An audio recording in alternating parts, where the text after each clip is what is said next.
Why choose a Sleep Number smart bed? Can I make my site softer? Can I make my site firmer? Can we sleep cooler? Sleep Number does that. Cools up to 8 times faster and lets you choose your ideal comfort on either side. Your Sleep Number setting.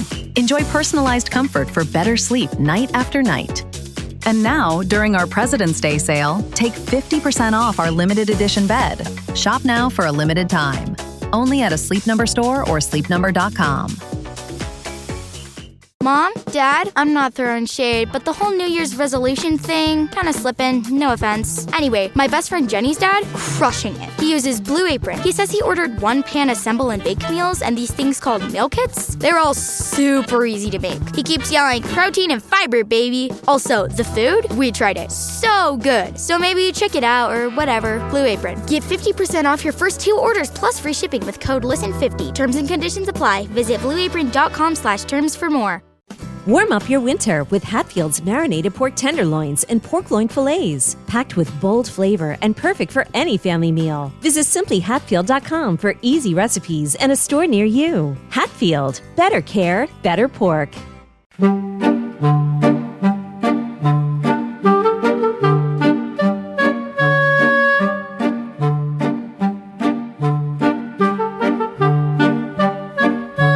Ticking clocks, they bite my ear. A laugh too loud, it feels too near. The room is spinning, spinning still. A joke's a blade, you feel the chill.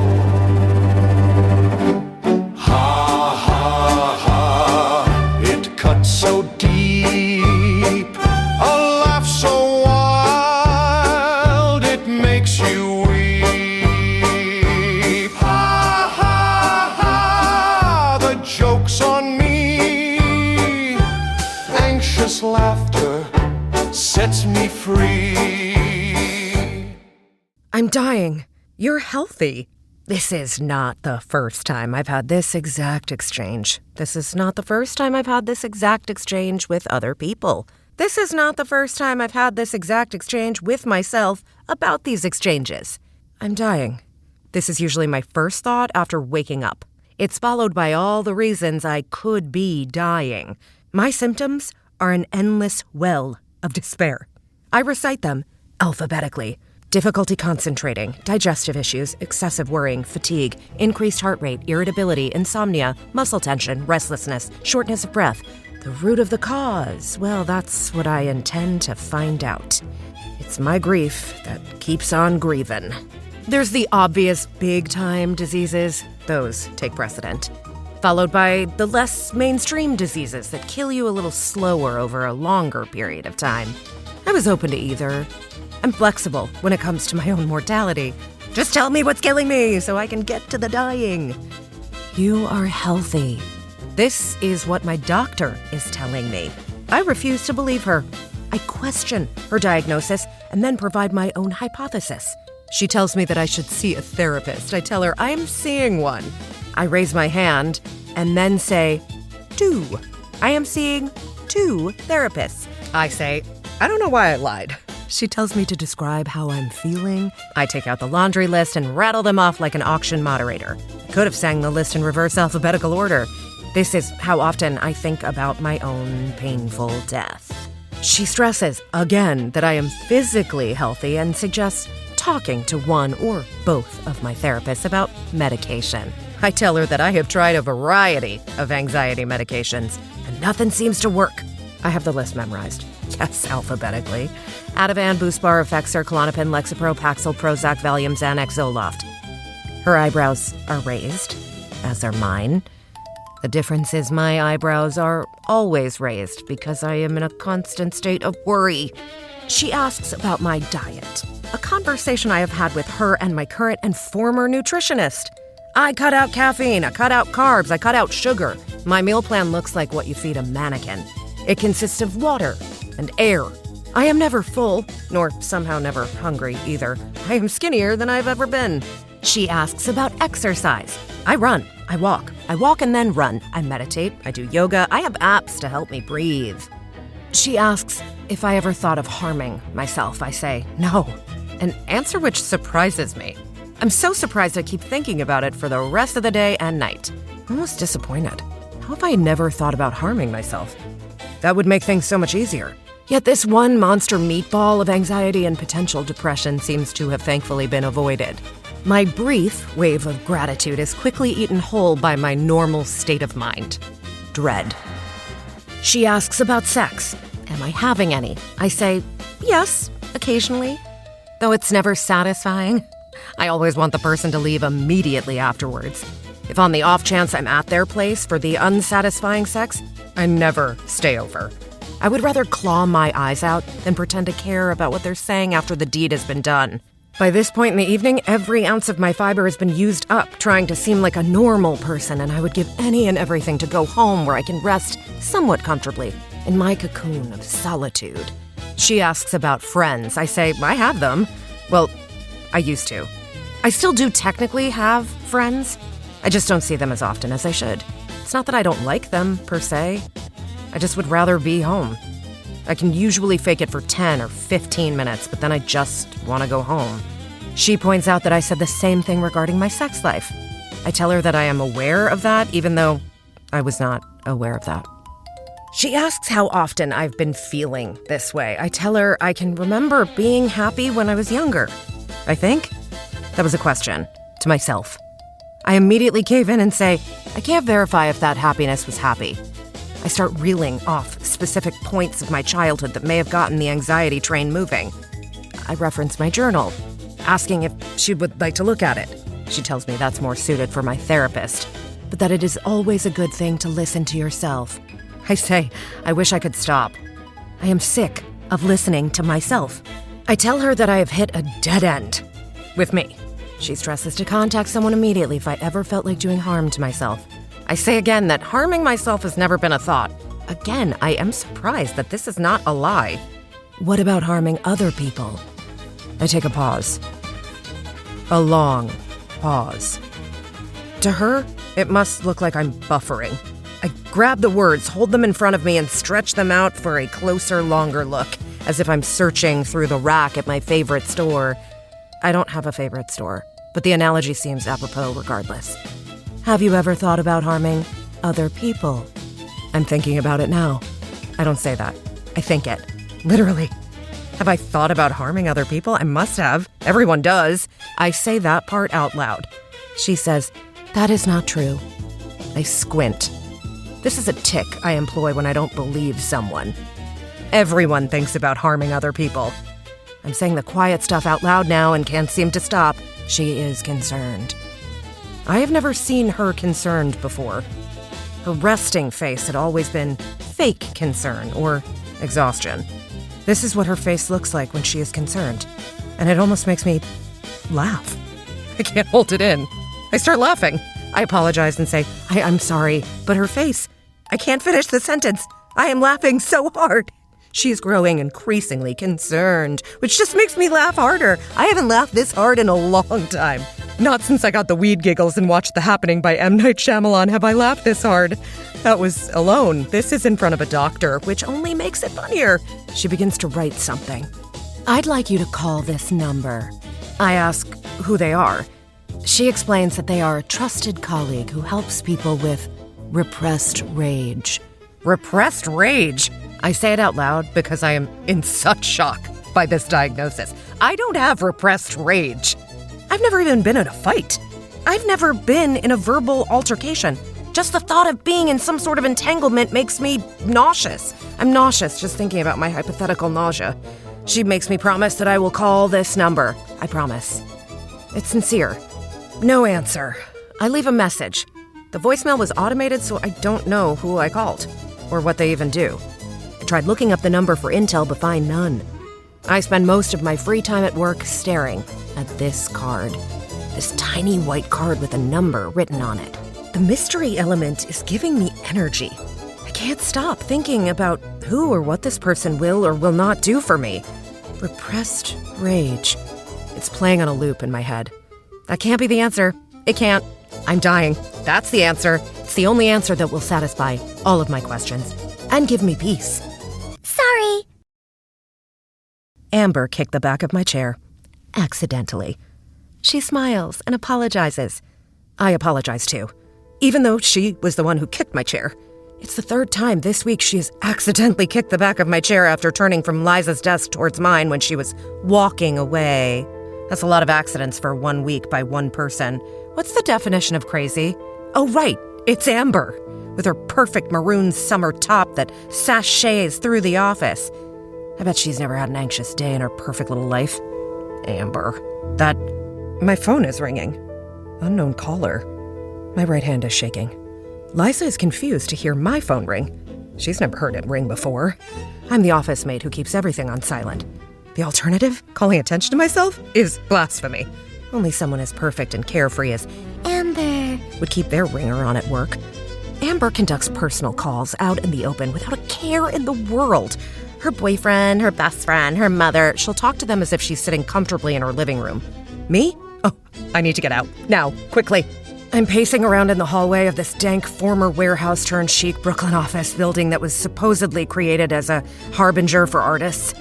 Or in my case, project coordinators who help keep the artists organized. I answer the call, but take a second to stare at the number before I put it up to my sweaty earlobe. Hello?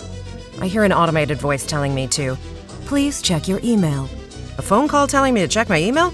Does this not seem counterproductive to anyone else? There are so many parts of my body sweating at once. I feel as if I might turn into a puddle like Frosty the Snowman. Are you okay?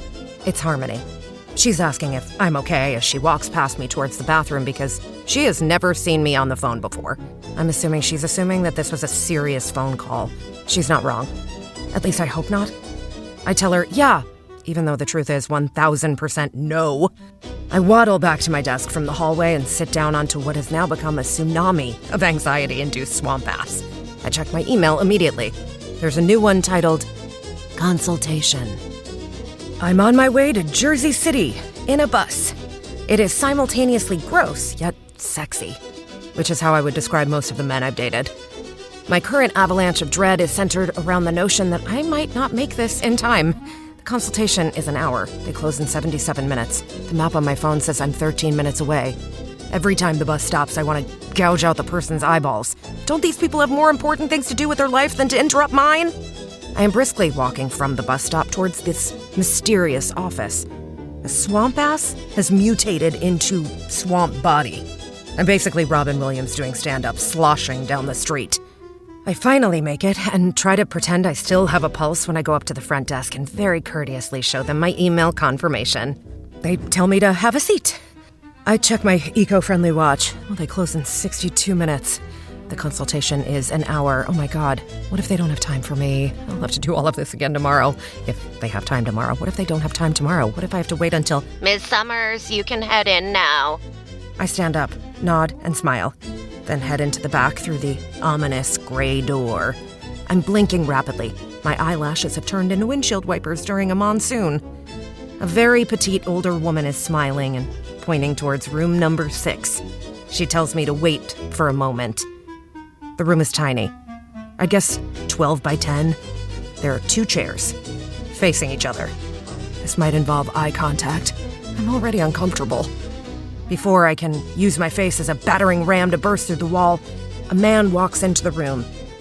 He immediately reminds me of Harold Ramis in that sweet fatherly way. Or maybe the glasses. Yeah, it's probably just the glasses. He's not dressed like a doctor. He's dressed like a normal person. Corduroy jacket, jeans. Oh my God. Oh my God. If this is a spiritual prescription of any kind, I'm gonna snap someone's neck. Tell me about your rage. I'm nodding and squinting. My brain has left the station, so I'm at a loss as how to answer this crazy question. I go on the offensive and tell this quack that I am not a ragey person. Ragey is definitely not a word. We both know this. He says that he looked at my chart and thinks the best thing I can do for myself at this time is to be honest with myself. That makes sense. I say this out loud, even though it does not make any sense. I am the most pacifistic person you will ever meet. Nothing about me screams rage. I've been looking at your chart. He says this as he looks at my, quote, chart, which is the size of an index card. Wow, how can my laundry list of crippling psychological issues fit onto an index card? Oh, I've been hoodwinked. Yeah, it's obvious now. Yet I'm too much of a coward to say anything. If Amber were here, she would storm out. Who am I kidding? Amber would never be here. Amber is perfect. She's probably making out in a waterfall right now with her quarterback-turned-future politician boyfriend. I'd like to discuss a possible prescription for you. What? Finally! I feel like I've been sitting through 3 hours of movie previews, all of which star Vin Diesel. Yes, Doc, for the love of God, tell me about this possible prescription. We have had pretty remarkable success so far when it comes to relief from anxiety. That's great! I say, a little too loudly, as I begin to wonder why my right eye blinks way more than my left. Oh, that has to be a sign of something horrible. First, we need to discuss the side effect. Singular. I think that was singular. Pretty sure he said effect, as in one. I ask him this while giggling nervously. I imagine this is how normal women flirt, by projecting insecurity and a total lack of awareness. He confirms my suspicions by saying, yes, there's only one side effect. This drug is, well, unusual, to say the least. Both for its ability to solve the reason for its creation, but also for this one pretty astronomical side effect. This is the most terrified I have ever been. It's also the most turned on I've ever been. The fact that these two polar opposite emotions are happening at once is one of multiple reasons my heart is beating like a jackhammer. I'm now lightly twirling my hair as I ask him what the side effect is. It's becoming apparent that I am trying to seduce this quack who looks like Harold Ramis, and yet I cannot stop myself. I've never felt sexier than on the verge of death. Good to know for future unsatisfying sexual encounters. I ask him to tell me the side effect. There's a long pause. Homicidal tendencies.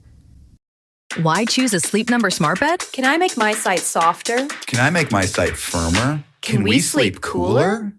Sleep Number does that. Cools up to 8 times faster and lets you choose your ideal comfort on either side, your Sleep Number setting.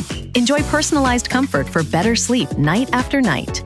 And now, during our President's Day sale, take 50% off our limited edition bed. Shop now for a limited time. Only at a Sleep Number store or sleepnumber.com. Avoiding your unfinished home projects because you're not sure where to start? Thumbtack knows homes, so you don't have to. Don't know the difference between matte paint finish and satin? Or what that clunking sound from your dryer is? With Thumbtack, you don't have to be a home pro. You just have to hire one.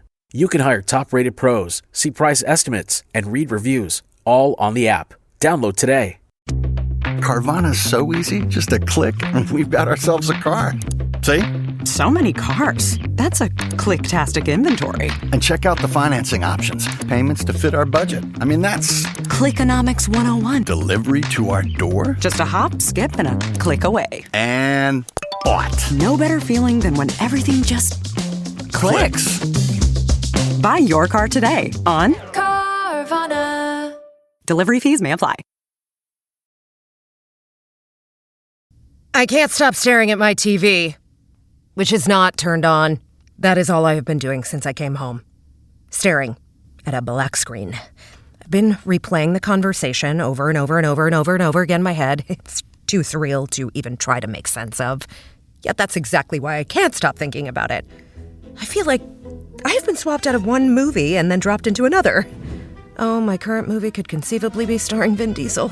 This fills me with greater dread than I have ever known to be possible.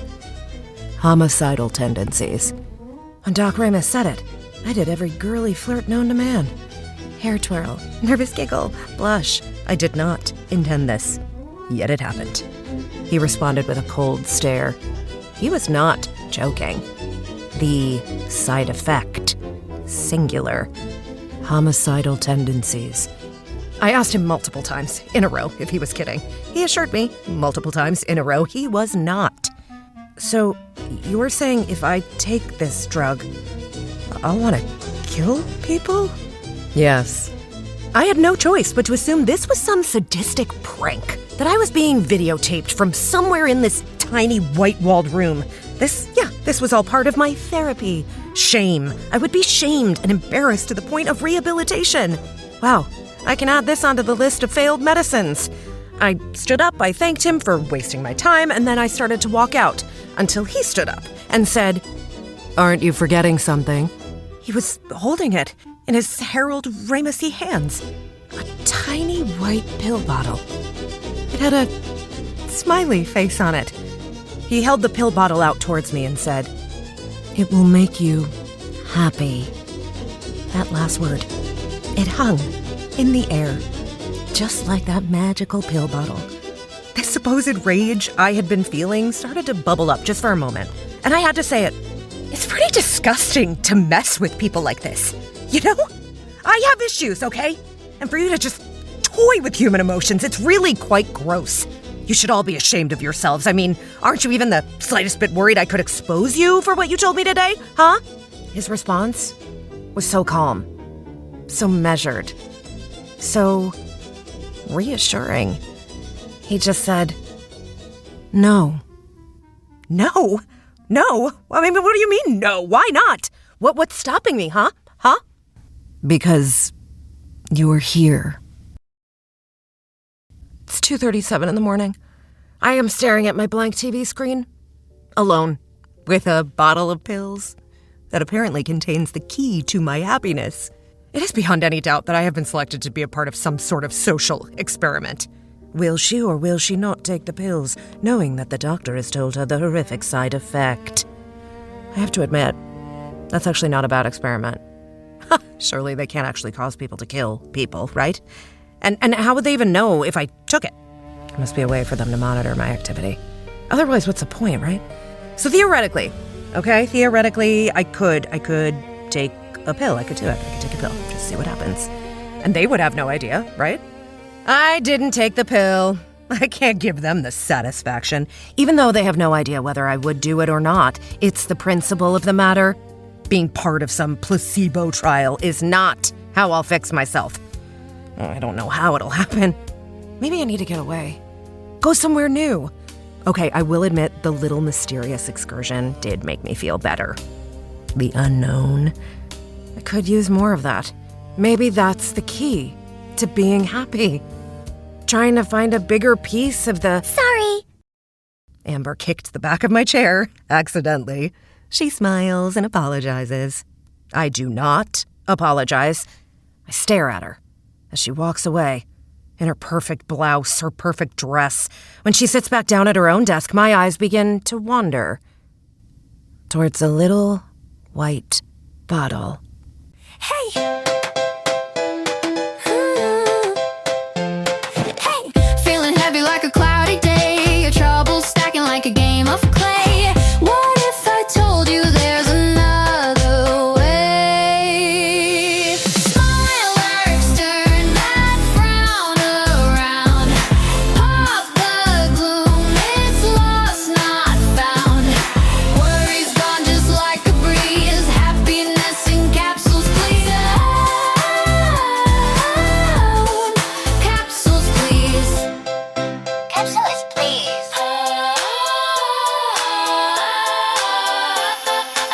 Life's a mess, but here's the broom. Sweep out sadness, clear the room. A brighter you is coming soon. Upside down, inside out. Chase the doubt, hear the shout. Feel the glow, let it sprout. Smile works, turn that frown around. Pop the gloom, it's lost, not found. Worries gone just like a breeze. Happiness in capsules, please.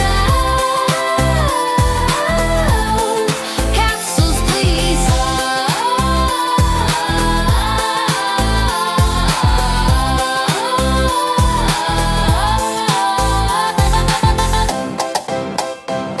Hey!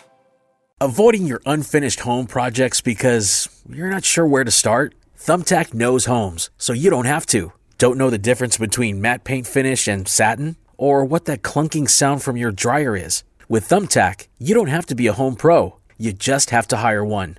You can hire top-rated pros, see price estimates, and read reviews, all on the app. Download today.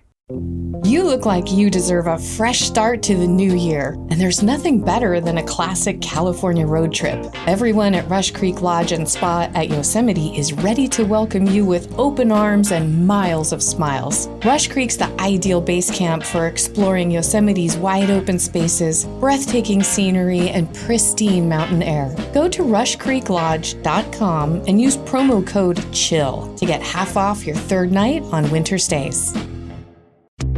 Carvana's so easy, just a click, and we've got ourselves a car. See? So many cars. That's a click-tastic inventory. And check out the financing options. Payments to fit our budget. I mean, that's Clickonomics 101. delivery to our door. Just a hop, skip, and a click away. And bought. No better feeling than when everything just clicks. Buy your car today on Carvana. Delivery fees may apply.